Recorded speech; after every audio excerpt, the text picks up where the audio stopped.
የኢራን እስላማዊ አብዮታዊ ጦር ከሊባኖሱ አጋሩ ሂዝቦላ ጋር በመቀናጀት ከየካቲት 28 ቀን 2026 ጀምሮ በአሜሪካና በእስራኤል ጥምረት የተከፈተበትን ጥቃት ለመመከት እስካሁን ከታዩት ሁሉ እጅግ በረታ የተባለውን የሚሳኤልና የድሮን ናዳ በእስራኤል ላይ መክፈቱን አስታውቋል። በቴል አቪቭ፣ በቤኤር ሼባና በሌሎች ከተሞች በሚገኙ የአሜሪካ ዛዮኒስት ጠላት ኢላማዎች ላይ ያነጣጠረ ይህ ጥቃት እንደ ኪባር ሼካን ያሉ የላቁ የባላስቲክ ሚሳኤሎችን የተጠቀመ ሲሆን ድርጊቱ ለፍልስጤማውያን ድጋፍ ለመስጠት የታሰበና የዓመታዊውን የአል-ቁድስ ቀን አካል መሆኑ ተገልጿል። ምንም እንኳን የእስራኤል የአየር መከላከያ ስርዓት አብዛኞቹን ጥቃቶች ለማክሸፍ ቢሞክርም የተወሰኑ ሚሳኤሎች መከላከያውን ጥሰው በመግባት ጉዳት እያደረሱ መሆኑ ተዘግቧል።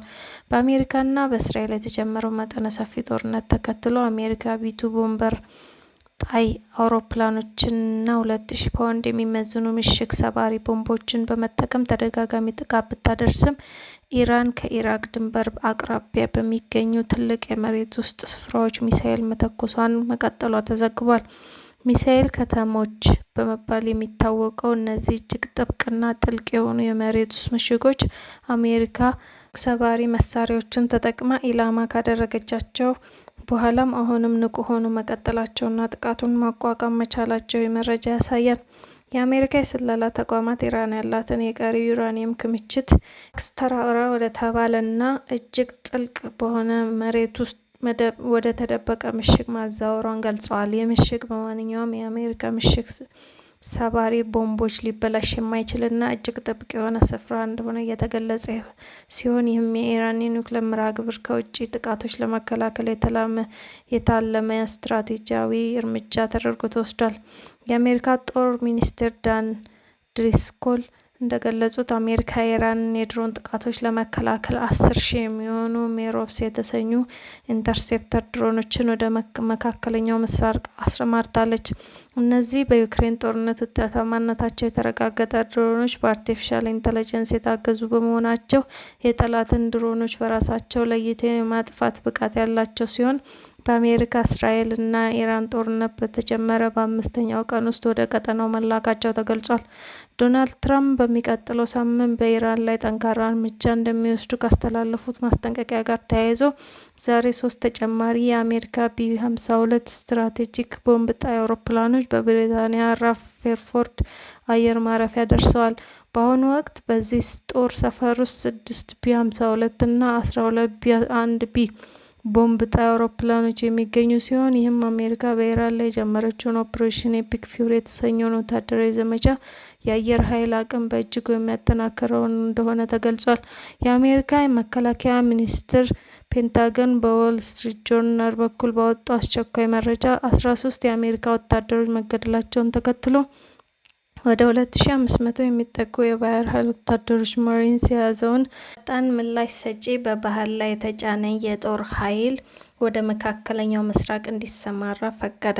ከጃፓን ኦኪናዋ ተነስቶ በዩኤስኤስ ትሪፖሊ አምፊቢያስ ጥቃት መርከብና በሌሎች ደጋፊ የጦር መርከቦች ላይ ተጭኖ የሚመጣው ይህ ኃይል በዋናነት በሆርሙዝ ባህር አካባቢ ያለውን ደህንነት ለማረጋገጥ እና የኢራንን ጥቃቶች ለመመከት በባህር ላይ ወይም በክልሉ በሚገኙ የአየር የጦር ሰፈሮች ባህሬን፣ ኩዌት እና ኳታር ላይ ይሰፍራል ተብሎ ይጠበቃል። የአሜሪካ የውጭ ጉዳይ ሚኒስቴር የሪዋርድ ፎር ጀስቲስ ፕሮግራም እንደ አውሮፓውያን አቆጣጠር ዛሬ መጋቢት 13 2020 ባወጣው መግለጫ አዲሱን የኢራን የበላይ መሪ አያቶላ ሞጅተባ ካሚኒን ጨምሮ በከፍተኛ የኢራን ባለስልጣናትና የሽብር መሪዎች ላይ እስከ $10 ሚሊዮን የሚደርስ የገንዘብ ሽልማት ማዘጋጀቱን አስታውቋል።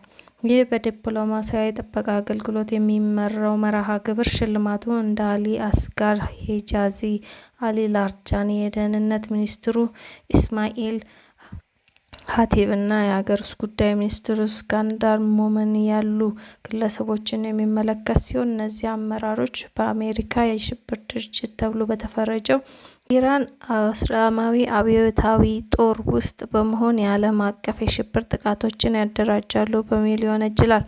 መረጃ ሰጪዎች እንደ ቶር ወይም ሲግናል ባሉ ደህንነታቸው በተጠበቁ መንገዶች ጥቆማ በመስጠት ከገንዘብ ሽልማቱ በተጨማሪ ወደ አሜሪካ የመወሰድ እድል ሊያገኙ እንደሚችሉ የተገለጸ ሲሆን እርምጃው በኢራን፣ እስራኤልና አሜሪካ መካከል ካለው ወቅታዊ ቀጠናዊ ውጥረት ጋር የተያያዘ መሆኑ ታውቋል።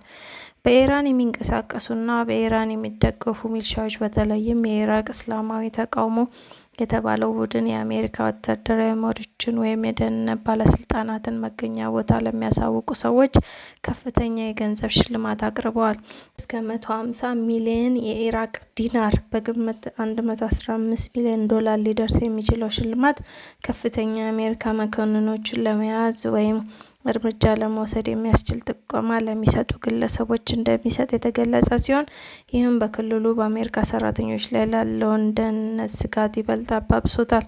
የኢራን የከፍተኛ ብሔራዊ ደህንነት ምክር ቤት ጸሐፊ አሊ ላርጃኒ በሰጡት መግለጫ በአሸማጋዮቹ በኩል ከዶናልድ ትራምፕ አስቸኳይ መልእክቶች እንደደረሷቸውና የአሜሪካ መንግስት ወዲያውኑ የድርድር ቻናል እንዲከፈትና የተኩስ አቁም ስምምነት እንዲደረግ መጠየቁን ገልጸዋል። ሆኖም ላርጃኒ የኢራን ምላሽ ግልጽ መሆኑን በማረጋገጥ ወንጀለኛውን እና ህገወጡን የእስራኤል አካል በክልላችን ካርታ ላይ እስካለ ድረስ ኢራን ማንኛውንም ድርድር አትቀበልም፣ ለማንኛውም ጫና አትገዛም ወይም የተኩስ አቁም ስምምነት አትፈርምም ሲሉ የሀገራቸው ጽኑ አቋም አስታውቀዋል። በፋይናንሻል ታይምስ ዘገባ መሰረት ፈረንሳይና ጣሊያን በሆርሙዝ ባህር ላይ የንግድ መርከቦቻቸውን ደህንነት ለማረጋገጥ ከኢራን ጋር የዲፕሎማሲያዊ ውይይት ጀምረዋል። ይህ ጥረት የኢራን አዲሱ የበላይ መሪ የባህር መንገዱን ለመዝጋት የገቡትን ቃል ተከትሎ የተፈጠረውን የኃይል አቅርቦት መቋረጥ ለመፍታት የታለመ ሲሆን ፈረንሳይ ከሌሎች የአውሮፓና የእስያ ሀገራት ጋር በመሆን የጦር መርከቦችን ጥበቃ ለማጠናከር እቅድ እያወጣች መሆኑ ተገልጿል። ምንም እንኳን ጣሊያን አንዳንድ ዘገባዎችን ብታስተባብልም ውይይቱ በተለይ የነዳጅ ጫናን ለመቀነስና ለአውሮፓ ሀገራት አስተማማኝ የኃይል ምንጭ ለማግኘት ትልቅ ፋይዳ እንዳለው ተመላክቷል። የቱርክ ትራንስፖርት ሚኒስትር አብዱልቃድር ኡራሎግሉ እንደገለጹት በቱርክ ባለቤትነት የተያዘ አንድ የንግድ መርከብ ከኢራን መንግስት ልዩ ፈቃድ በማግኘት የሆርሙዝ ባህር መተላለፊያ በሰላም ማቋረጥ ችሏል። በኢራንና በአሜሪካ እስራኤል ጥምረት መካከል እየተካሄደ ባለው ጦርነት ምክንያት ኢራን የባህር መንገዱን መቆለፏን ተከትሎ ይህ መርከብ ፈቃድ አግኝቶ ማለፍ የቻለ የመጀመሪያው የቱርክ መርከብ ሆኖ ተመዝግቧል።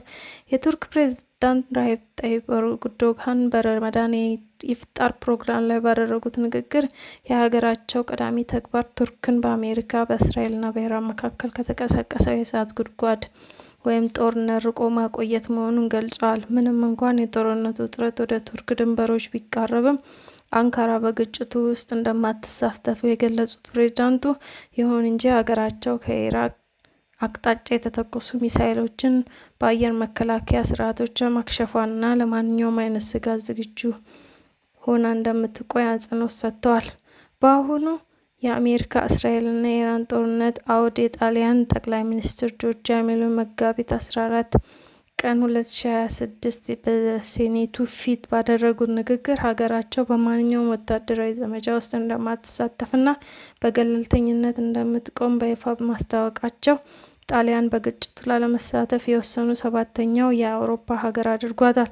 ሜሎኒ ሀገራቸውን የነዳጅ አቅርቦትና የኢኮኖሚ ጥቅም ለማስከበር ከኢራን ጋር ዲፕሎማሲያዊ ግንኙነት እንደሚቀጥሉ የገለጹ ሲሆን ይህም ውሳኔ ጣሊያንን ከስፔን፣ ጀርመን፣ ቤልጅየም፣ አየርላንድ፣ ኦስትሪያና ማልታ ጎን በመሰለፍ ማንኛውም የማጥቃትም ሆነ የመከላከል ወታደራዊ እርምጃ ከማይደግፉ የአውሮፓ ሀገራት ተርታ እንድትመደብ አድርጓታል። የዶናልድ ትራምፕ አስተዳደር በኢራንና በአሜሪካ መካከል በቀሰቀሰው ጦርነት የደረሰውን የአሜሪካ ወታደሮች የጉዳት መጠን ይፋ ለማድረግ ፈቃደኛ አለመሆኑ ተነግሯል። ምንም እንኳን እንደ ሲኤንኤን እና አልጀዚራ ያሉ መገናኛ ብዙኃን ፕሬዝዳንቱ የጦርነቱን ሰብአዊ ዋጋ ለመደበቅ እየሞከሩ ነው ሲሉ ቢተቹም ትራምፕና የመከላከያ ሚኒስትር ፒት ሄግሴት ከፍተኛ ጉዳቶች ሊኖሩ ይችላሉ ከማለት ባለፈ ትክክለኛውን የሟቾች ቁጥር ከመግለጽ ተቆጥበዋል። ኢራን ከ500 በላይ የአሜሪካ ወታደሮች መገደላቸውን ብትገልጽም የትራምፕ አስተዳደር ይህ መረጃ አስተባብሎ እስከ መጋቢት 14 ቀን 2026 ድረስ የተሟላና የተረጋገጠ የሟቾች ቁጥር ሳይሰጥ መቆየቱ በፔንታጎንና በሴንትራል ኮማንድ መረጃ አሰጣጥ ላይ ጥርጣሬን ፈጥሯል።